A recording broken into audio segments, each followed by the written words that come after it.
নমস্কার বন্ধুরা, আমি বাবলু গল্পের ডায়েরি থেকে আজকের গল্প যশোদা দ্বিতীয় পর্ব। পিন্টু বলে, কানাই এগুলো খেয়ে নে। পিন্টু নিজে ছেলেদের বলে, তোরা জানিস আমি ক্লাস 10 পর্যন্ত পড়েছি। ক্লাস 5-এ 2 বছর, ক্লাস 6-এ 2 বছর করে ফেল মেরে ক্লাস 7-এ উঠি। কানাই প্রথম বেঞ্চে বসতো, আমি লাস্ট বেঞ্চে বসতাম। একদিন প্রচুর বৃষ্টি হচ্ছিল। ক্লাসে আমি, কানাই আর 2জন হবে স্কুলে গিয়েছি। বাইরে হাঁটু জল জমেছে। ক্লাসে স্যার বলে, আজকে ক্লাস হবে না। সারাদিন আমি আর কানাই গল্প করি। টিফিনে কানাই রুটি আলু ভাজা নিয়ে এসেছিল, আর আমি কিছু নিয়ে যাইনি। কিন্তু কানাই বলে, বন্ধুদের মধ্যে ভেদাভেদ হয় নাকি? আমরা দুজনে কানাইয়ের টিফিন খাই। ওহ, এখনও মনে পড়ে, খেতে কি স্বাদ ছিল, সঙ্গে কাঁচা লঙ্কা। তারপর থেকে আমি কানাইয়ের পাশেই বসতাম। কানাই অঙ্ক দেখাতো, শেখাতো। সেই বছর প্রথম একবারে পাশ করি। কি মজা হয়েছিল কি বলবো। রাস্তার সামনে দিয়ে যে যায়, অনেকেই বলে, পিন্টু ভাই নমস্কার। কেউ বলে, গুরু নমস্কার। কানাই বলে, পিন্টু কী ব্যাপার, তোকে এত খাতিরদারি করছে? পিন্টু হাসে, বলে, আমার গল্প তোকে পরে বলবো। এটা জেনে রাখ, এই এলাকায় পিন্টু হলো গুরু। সবাই আমাকে সমঝে চলে। এই এলাকার কোনো সমস্যা হলে বলবি, পিন্টু আমার বন্ধু।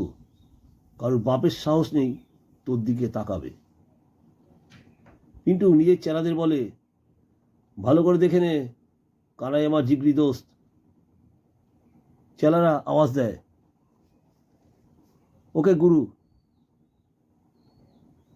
এবার পিন্টু বলে, কানাই তুই কি বাজার করতে এখানে এসেছিস? কানাই বাড়ির সব ঘটনা বলে। তাই এখানে আলু বিক্রি করছিলাম, কিন্তু একজন বলে 2000 টাকা দিতে হবে, না হলে এখানে বসতে দেবে না। কিছু আলু রাস্তায় ফেলে দিয়ে পিন্টু বলে, নাম কি জানিস? কানাই বলে, নাম কালু। পিন্টু চেলাদের বলে, যা কালুকে ধরে নিয়ে আয়। মিনিট পাঁচের মধ্যেই কালুকে ধরে নিয়ে আসে। পিন্টু বলে, এই হারামজাদাটা কি? কানাই বলে, হ্যাঁ। পিন্টু চুলের মুঠি ধরে টেনে এনে মারতে যাবে, কানাই বাঁচিয়ে দেয়। কালু বলে, গুরু ভুল হয়ে গেছে, ক্ষমা করে দাও। পিন্টু সবাইকে বলে দেয়, দেখে নে, এটা আমার জিগরি দোস্ত। দ্বিতীয়বার এই ভুল হলে শালা লাশ বানিয়ে দেব। এখনই যা, কানাইয়ের জন্য ভালো একটা জায়গা করে উপরে একটা ছাউনি করে দিবি। চেলারা ওকে গুরু বলে। পিন্টু কয়েকজন চেলা চলে যায়। পিন্টুর কথা মতো কাজ হয়। এইভাবে দেখতে দেখতে প্রায় 2 বছর কেটে যায়। এখন কানাই যেটুকু আয় করে তাতে মা ছেলে দুবেলা খাবার কোনো অসুবিধা হয় না। কানাইদের বাড়ির মাঝখানে দাদারা একটা বড় উঁচু পাঁচিল দিয়ে ঘিরেছে, যাতে গরিব ভাই মা এর কান্না ও মুখ দেখতে না হয়। সেই দিন কানাইয়ের 2 বস্তা আলু তাড়াতাড়ি বিক্রি হয়ে যায়। ভাবে মায়ের একটা নতুন শাড়ি কিনতে হবে।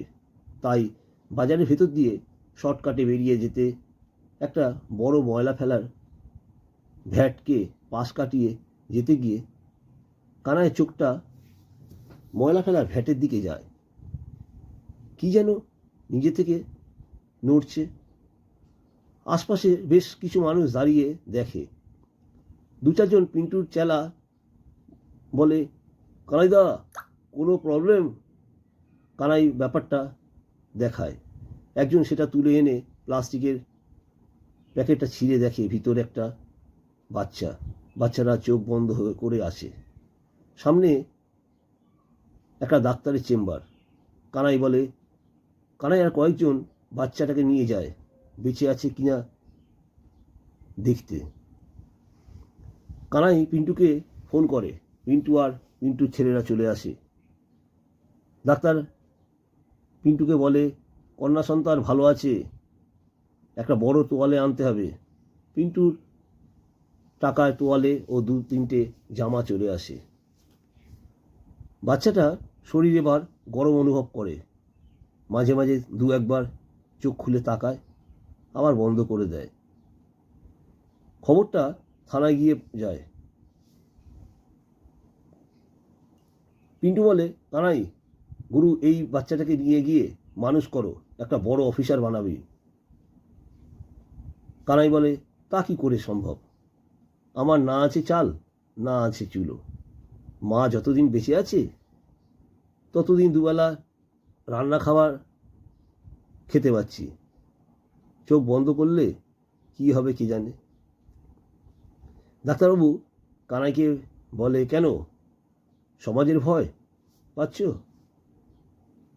আচ্ছা, আমি তোমাদের কথা দিলাম, যদি তুমি এই বাচ্চাটাকে মানুষ করো তাহলে বাচ্চার জন্য সারা জীবন ওষুধ ফ্রিতে দেব। ওদিক থেকে পুলিশ অফিসার মিস্টার রায় বলেন, মানুষ করতে গেলে অনেক খরচ, পারবে তুমি? কানাই বলে, স্যার বাচ্চাটাকে বাঁচাতে হবে, বাঁচলে তবেই তো মানুষ করার কথা ভাববো। পিন্টু বলে, স্যার আমার বন্ধু পড়াশোনা জানে। পুলিশ অফিসার মিস্টার অভিজিৎ রায় একজন সৎ মনের মানুষ, তাই বলে, ওহে ছোকরা, দম আছে দেখছি, আগে মানুষ না, আগে বাঁচা। ঠিক ঠিক, তোমার নাম কি? কানাই স্যার। তাহলে ভালো হলো, দাপর যুগে মা যশোদার ঘরে কানাই মানুষ হয়েছিল, আর কলিযুগে কানাইয়ের ঘরে মা যশোদা নিজে এসেছে মানুষ হতে। দেখি মা যশোদা কানাইয়ের কাছে কতটা আদর যত্ন পায়। আজ থেকে এই মেয়েটার নাম রাখলাম যশোদা। পুলিশ অফিসার বলে, কানাই, কোনো রকম আইনি সাহায্যের প্রয়োজন হলে আমি আছি। একটু ছোট যশোদার জন্য চাদর, বালিশ, তোশক ও খাবার জন্য একটা ছোট দুধের কৌটো, একটা ফিটিং বোতল। এরপর সবাই পুলিশের জিপে করে কানাই নিজের বাড়িতে যশোদাকে নিয়ে আসে। কানাইয়ের মা এসব দেখে রাগ করে। কানাই নিজের মায়ের হাত ধরে বলে, মা গো, তুমি কতদিন বেঁচে থাকবে আমি জানি না। যে সন্তানকে 9 মাস গর্ভে ধারণ করে, কত কষ্ট করে বুকের দুধ খাইয়ে, নিজের খাবার থেকে ভাগ দিয়ে এত বড় করলে, কিন্তু মানুষ হলো না, অমানুষ হলো, নিজের ভাইকে ফাঁকি দিল। মা হয়ে তুমি কত কষ্ট পেয়েছো তা আমি জানি, কিন্তু এই শিশুটিকে না তুমি গর্ভে ধারণ করেছো, না বুকে দুধ খাওয়াবে, তাই তোমার কোনো কিছুই হারানোর ভয় নেই। একবার চেষ্টা করে দেখো না, একে মা বেটা মিলে অমানুষের হাত থেকে বাঁচিয়ে একটা ভালো মনের মানুষ করতে। এই শিশুটির মুখ দেখো, ঈশ্বর এত ছোট বাচ্চাটাকে কত কষ্ট সহ্য করার ক্ষমতা দিয়েছে, যে জন্মের পর থেকে মায়ের দুধ খেতে পায়নি, খিদে চেষ্টায় গলার জিভ শুকিয়ে গেছে, কিন্তু কাঁদেনি, ভাবছে হয়তো মা দেরি করছে। কানাইয়ের চোখের জল দেখে কানাইয়ের মা কানাইকে জড়িয়ে ধরে, কেঁদে ফেলে, বলে, কানাই তুই ঠিক বলেছিস, তুই আমার চোখ খুলে দিয়েছিস বাবা। শিশুটিকে কোলে নিয়ে টিনের কৌটোর দুধ গুলে খাওয়াতে গেলে শিশুটি কেঁদে ওঠে। কানাইয়ের মা বলে, মেয়ের অভিমান হয়েছে, এত দেরিতে খেতে দিলাম কেন। কয়েকদিন পর কানাইয়ের বৌদিরা সারা পাড়ায় বলে বেড়ায়, কানাই কোনো পাপ কাজ করেছিল, তাই এইসব নাটক। কটা দিন যাক, দেখবে শাক দিয়ে মাছ ঢাকা বার হয়ে যাবে। যশোদা আস্তে আস্তে একটু একটু করে বড় হতে লাগলো। কানাইয়ের মাকে মা বলতো। কানাই এখন বাজারে গল্প করা, চা খাওয়া কমিয়েছে। তাড়াতাড়ি মাল বিক্রি করে বাড়ি ফিরে আসে। কানাই সাইকেল নিয়ে বাড়িতে ঢুকলেই যশোদাকে ডাকে, জসু, ও জসু, ও জসুমা, একবার সাড়া দাও।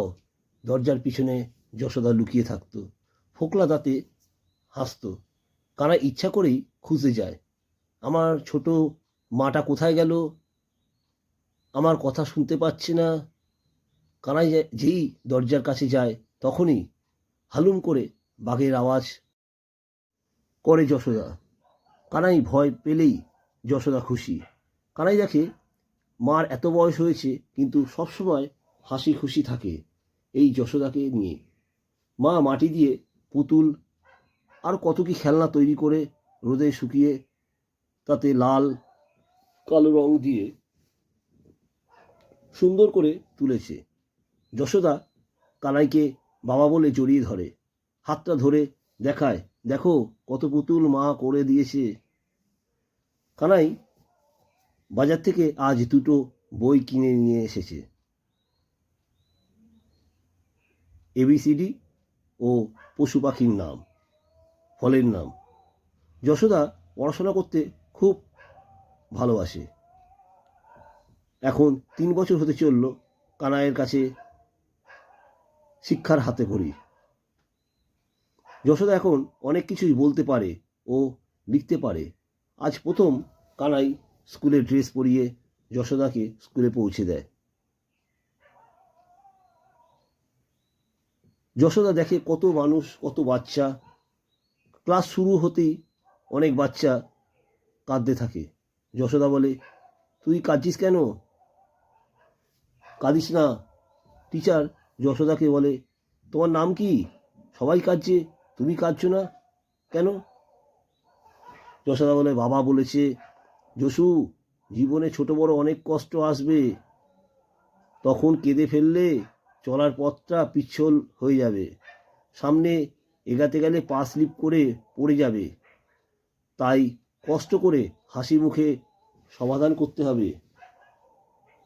টিচার যশোদার দিকে তাকিয়ে থাকে, ভাবে এতটুকু বাচ্চার কাছ থেকে এই রকম কথা শুনবো, ভাবিনি। এইভাবেই কয়েকটা মাস কেটে যায়। যশোদা একদিন কানাইকে বলে, বাবা আমরা গরিব।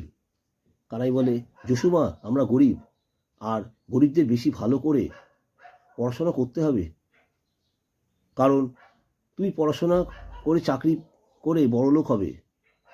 যশোদা বলে, বাবা তাহলে আমি পড়াশোনা শিখছি বড়লোক হব বলে? কানাই বলে, তাই করো। এখন যশোদা ক্লাস 4-এ পড়ে। স্কুল থেকে ফিরে এসে মাকে বলে, জানো মা, সব বন্ধুদের মাকে কি সুন্দর দেখতে, লাল হলুদ কাপড় পরে, আর তুমি সাদা কাপড় পরো, হাতের চামড়া মুখের চামড়া সব কুঁচকে গেছে কেন? কানাইয়ের মা বলে, আমি তো তোর মা না রে, ঠাকুমা। যশোদা বলে, ও তুমি আমার ঠাকুমা? কানাইকে বলে, বাবা তাহলে আমার মা কোথায়?